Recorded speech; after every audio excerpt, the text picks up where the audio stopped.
4 маусым мемлекеттік рәміздер күні. Рәміздер әр мемлекеттің тәуелсіздігін білдірумен қатар елдікке шақыратын, тұтастыққа ұйыстыратын, бірлікке үндейтін айшықты белгілер саналады. Сондықтан қазақ халқы бүгінгі мейрамды ерекше атап өтеді.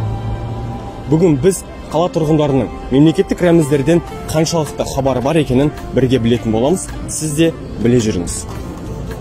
Сізге сұрақ қойсақ, жалпы мемлекеттік рәміздерде қанша нышаныңыз бар? Және олардың атауын айтып өтсеңіз.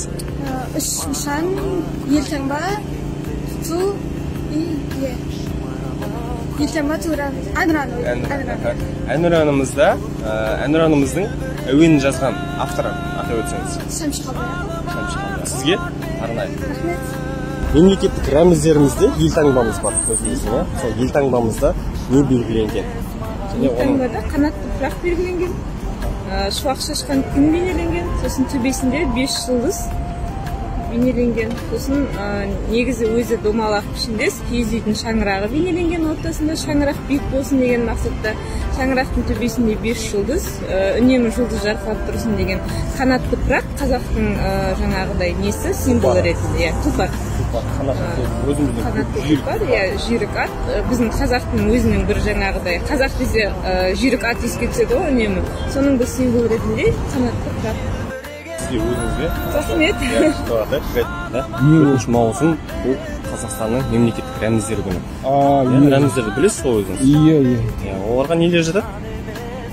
Ту мен әнұран, сосын елтаңба ғой. Елтаңба жатады. Жалпы осылардың шығу тарихын айтып өтсеңіз, қай жылы, қай күні шықты? Енді күні белгілі ғой 4 маусым. Қай жылы шықты? 92 жылы болу керек шамасы. Өзіміздің көктуымызда қандай белгілер бар, нақты айтып өтсеңіз? Көктуымызда қанатын көкке жайып қалықтап тұрған біздің қыранның белгісі бар. Ол әрине біздің қазақ өзі қырандай текті халық, биіктерді аңсаған халық, сондықтан да сондай бір әдемі, алғаусыз ниет, ырым бар деген ой бар. Және де шұғыласын шашып тұрған күннің шапағы көрініс табады. Яғни біз қашанда күн шуақты сондай дархан пейілмен елге, әлемге танылған халықпыз, ұлтпыз.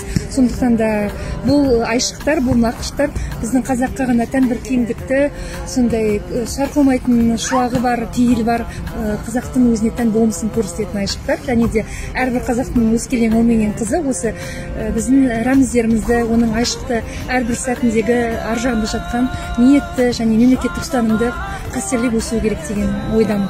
Рәміздерге қандай нышандарымыз жатады және ол қай жылы бекітілген? Жалпы қандай нышандар жатады? Бұл елтаңба, әнұран. Жалпы осы елтаңбадағы авторларын білесіз ба? Сотаман Уәлихан. Елтаңбамызда қандай белгілер бар? Елтаңбада күннің бейнесі, пырақтың бейнесі. Шаңырақ. Иә, шаңырақ. Одан кейін жүйрік тұлпар. Жүйрік тұлпары. Алтынның аспаны, алтындан даласы, елдің басаны, еліме қарасы, ежеден елдеген даңқымыз шаттығы, намысын бермеген қазағым мақтығы. Көк байрағымыз көкте желбіреп, елтаңбамыз төрде орнығып, әнұранымыз орындала, шырқала берсін. Елдігіміз биік, еркіндігіміз мәңгі болсын.